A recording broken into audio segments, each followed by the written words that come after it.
Welcome, everyone. My name's Trevor. This is The Herd with Buffalo Sun, a name I was given by a Cree elder about 20, 25 years ago, son of the White Buffalo.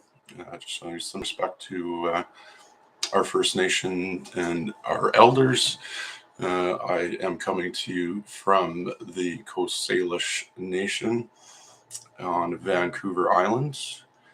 And this is my first live stream. I've been wanting to do this for about a month now. First started this channel out, and originally what I've been doing is making clips of question period and taking what question is given from one side through one of the opposition parties to the House Party, the Liberals, and basically going through the whole question period and combining all the questions by topics. So current hot topics, we've got Bill C-11. I like to call it the Internet Censorship Bill. I believe the proper title for it is the Internet Streaming Act. Anyways, the government's pushing that through. There was over 150 different proposed amendments. Most of them weren't even debated. You can look in the committee section. I got some footage there of the C-11 meetings where basically the Liberals claim that the Conservative Party is filibustering these meetings, while at the same time it's literally a bill about censorship that's censored. We don't get to know a lot in Section 4. That's really where the big problem comes from. Some people, it's specifically Section 4.2. Myself, I see a lot more problems with all of Section 4, which essentially we don't get to know when this bill passes what is the mandate for the CRTC going to be. We've heard from the CRTC numerous times in committee, and we know what the Liberal Party is telling us about this bill is not correct. And this has kind of become a pattern with our Liberals here. Of course, we've got the Emergency Act that was invoked. We're getting ready for it all again. We hear the Liberals, Liberal Party members through the caucus already talking about what's going to happen on Canada Day. Right, they're making it out to be worse than it is before we even get started here. With Canada Day coming up, there's a movement for a lot of people that are wanting to camp on Parliament Hill, and of course we'll see how long that protest is going to last. But telling us in advance that.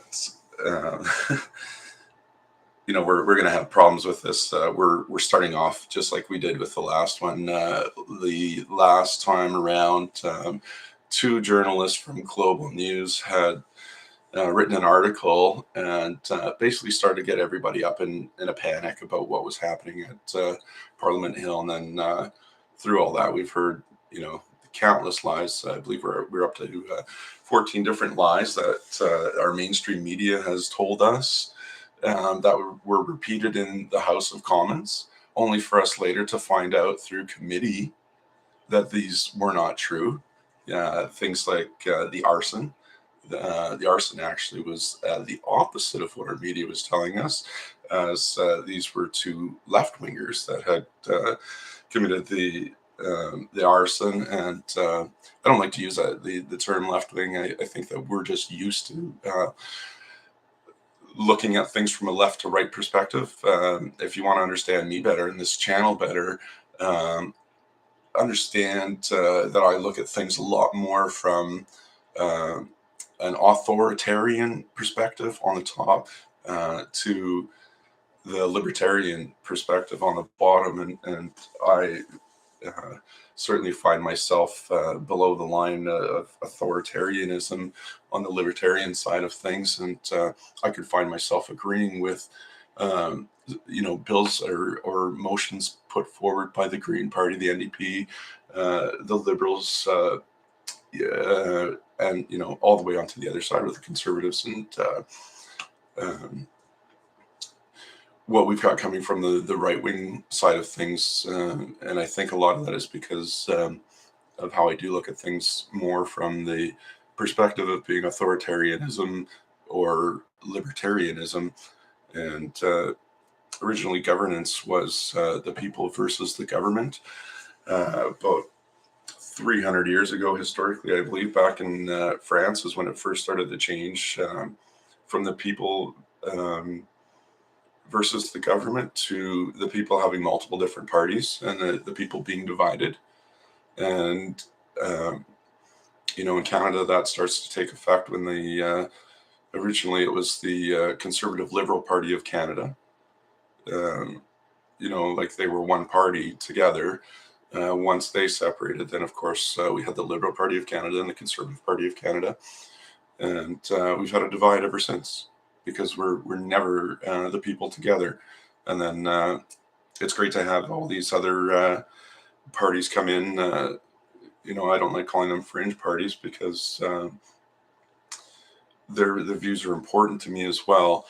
I think that having these different parties has only grown our divide, unfortunately. While it is certainly not the point of these parties to create that divide, but it is part of the outcome that we do see with having multiple different parties. A lot of, especially with the NDP and Liberals, there's a lot of times where they're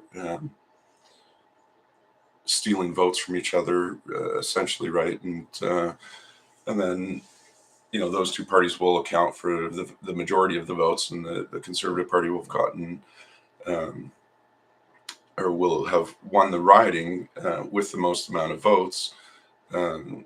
Even though that people who identify as liberal and NDP liberal, um, obviously aren't happy with the conservative approach to things. I think the Conservatives are a fairly lost party in Canada right now. That does tend to happen during leadership changes.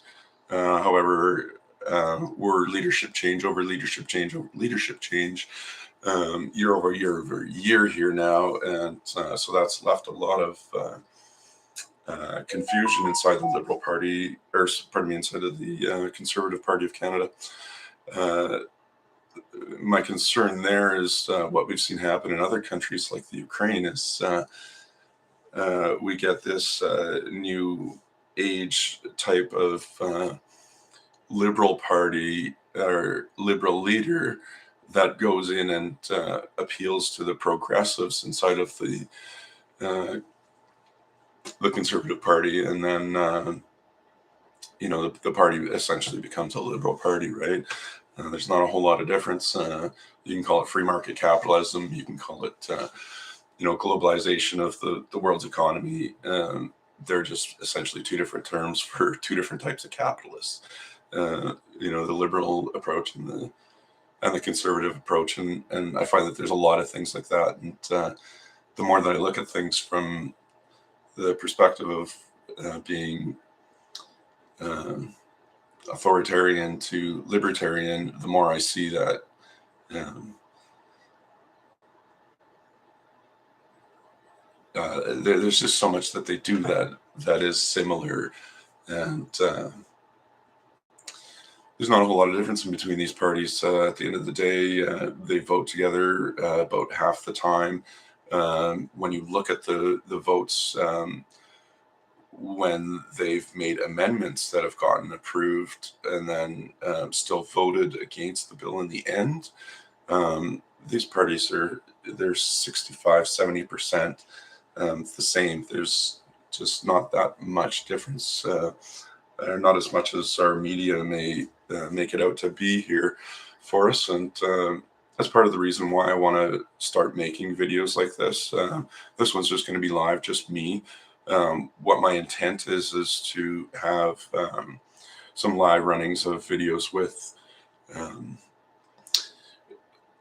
the question period running, and just to basically comment on things that the different parties say while question period is going on.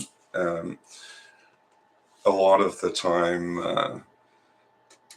we obviously we don't get the question answered, and that's been more and more of a problem here as we go into more and more cabinet confidence. We certainly see less and less transparency coming from the Liberal government. Um, and this is the same government that's in other ways trying to say, well, here, look at us, we are transparent. And, just through some of the measures they passed and freedom of information laws, and they have made those laws easier for just everyday people like me and you to access. While on the other hand, they turn around and me starting up a media company would not be something that the government would approve, right? And then, of course, we've got media that's legit media the Liberals don't want to hear, like Rebel News, which I don't necessarily agree with, half the things they say, but I'm certainly 100% against them as a media company not being able to be registered with the government of Canada and getting the same perks that all the other media companies do. Like we're well over 1,500 different media members that have received benefits just in the past 2 years here, and through that. We're basically sorting out dissent, and that's not right. We need a society where we're able to hold our government to account, and where there isn't so much cabinet confidence and hiding these secrets. And I'm sure if we could have Trudeau break cabinet confidence like we convinced Harper to do 3 times during his scandals, we'd have a certainly different perspective in Canada about what's happened at the Emergencies Act, right? And it's because they've, told us these lies over and over and over again, and they've got these over 1,500 different media members telling us, this is what's happening when we later find out through committee, through the Ottawa Police, through the RCMP, through Bill Blair inadvertently said some things. I don't think at the time he realized what he was saying or how that impacted the Liberal Party of Canada. But it basically goes to show that he does not agree with Chrystia Freeland. He does not agree with Marco Mendicino. And I'm sorry, Marco, you got to retire, man. You gotta step down. Canadians don't trust you, right? You have people inside of your own caucus that do not trust what you have done with the Emergencies Act here. And if it weren't for Matthew Green, there would be no NDP holding accountability to our government whatsoever, right? They're just spewing out talking points.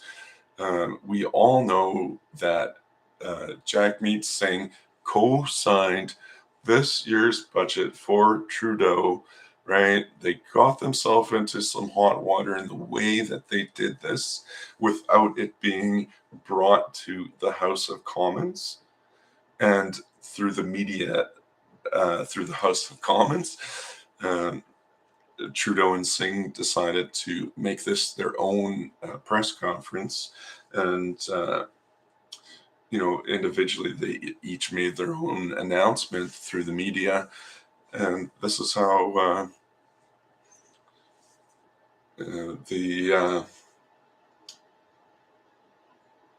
people starting getting misled about things. So now it's pretty hard for the NDP to turn around and do another about face and say, oh, well, we're against the Liberals. And we see a lot of Jagmeet's tweets and his TikTok videos.